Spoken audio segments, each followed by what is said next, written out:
Jika hal ini ditolak, Westerling mengancam akan mengobarkan peperangan besar melawan Indonesia. Ultimatum Westerling memunculkan kegemparan besar, bukan hanya untuk pemerintah RIS, namun juga Komisaris Tinggi Belanda Hans Mack Hirschfeld. Kabinet RIS merasa dikhianati dengan sikap Belanda melalui Westerling. Pihak Indonesia merasa Belanda telah melakukan tipu daya atas hasil perundingan KMB.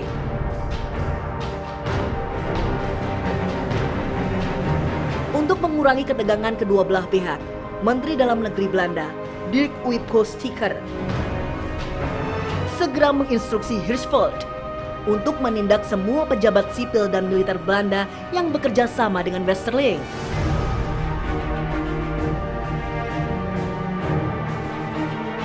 Pemerintah RIS tentu saja tidak mengindahkan ultimatum Westerling yang mencampuri urusan dalam negeri Indonesia.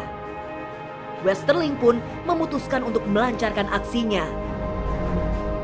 22 Januari 1950, sehari sebelum teror APRA berlangsung, Westerling telah bersiaga di Hotel Preanger. Dia bersiap menuju ke Padalarang.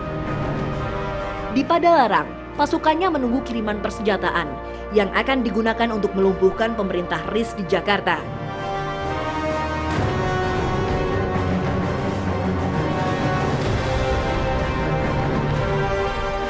Hari berikutnya, 23 Januari 1950, jam setengah 5 pagi, pasukan APRA mulai bergerak.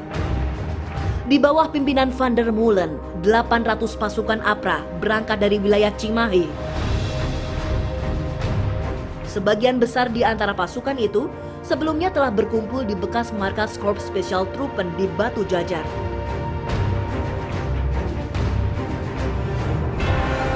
Mereka berkonvoi menggunakan truk terbuka, sepeda, dan berjalan kaki menuju pusat kota Bandung.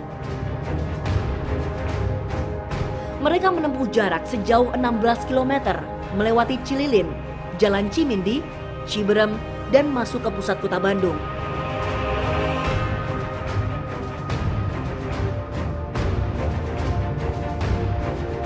Dan kenapa dipercepat?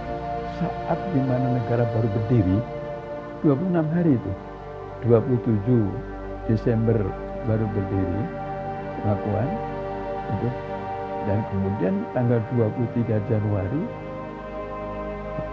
dan Panglima Sudirman sedang parah, maka akibatnya 6 hari kemudian Panglima Sudirman juga wafat.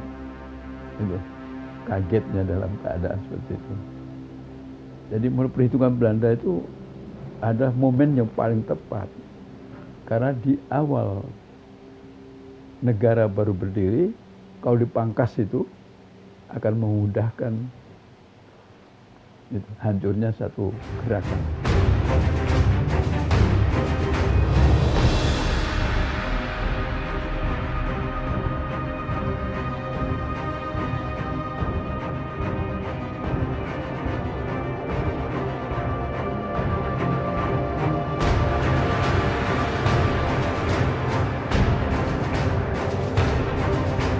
Di sepanjang perjalanan, pasukan APRA menjarah pabrik-pabrik dan toko-toko yang mereka lewati. Mereka juga menduduki pos keamanan polisi militer Indonesia dan memblokir jalan raya Cimahi Bandung selama mobilisasi berlangsung.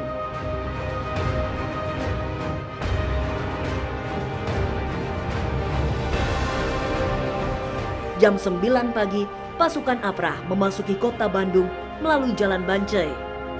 Mereka kemudian berpencar melakukan aksi teror yang membabi buta di seputaran kota. Westerling dan pasukannya membuat kekacauan dan kemudian melumpuhkan pertahanan pasukan divisi Siliwangi.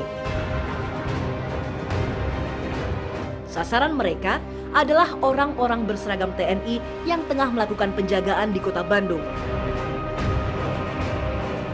Dia ada orangnya yang udah itu meninggal. Artinya. Cuma saya lihat dia gini, masuk dalam lagi. Nggak berani terus lihat. Gitu. Berapa orang yang meninggal? Aduh nggak tahu, saya mau nggak lihat nih. Nggak tahu. Kalau gitu saya kurang tahu. Cuma udah lihat gini ada orang di sana banyak itu darahnya, ketinya banyak. Ibu diancam orang tidak pada saat itu, pada saat mengintip keluar? Enggak ada ngancam. Cuma dilihat dia gini, suruh masuk aja. Siapa yang menyuruh ibu masuk? Nggak tahu di luar. Nggak tahu orangnya di luar. Orang di luar. Di luar, memang saya lihat dia gini. Dia bilang nyonya masuk aja gitu, tangannya gitu. Laki-laki atau perempuan yang menyuruh masuk? Itu laki-laki itu. Di Jalan Merdeka, 10 prajurit TNI tewas ditembak pasukan APRA. Di perempatan Jalan Sunia Raja dan Jalan Braga, 7 pasukan TNI tewas. Di depan Hotel Preanger, 3 orang TNI juga menjadi korban kekejaman APRA. Di dekat Jalan Konferensi Asia Afrika, 3 mayat TNI dibuang di Sungai Cikapundung. Di sepanjang Jalan Braga, belasan pasukan TNI diberondong pasukan APRA. Dan di Jalan Oude Hospitalweg, puluhan orang meninggal dunia.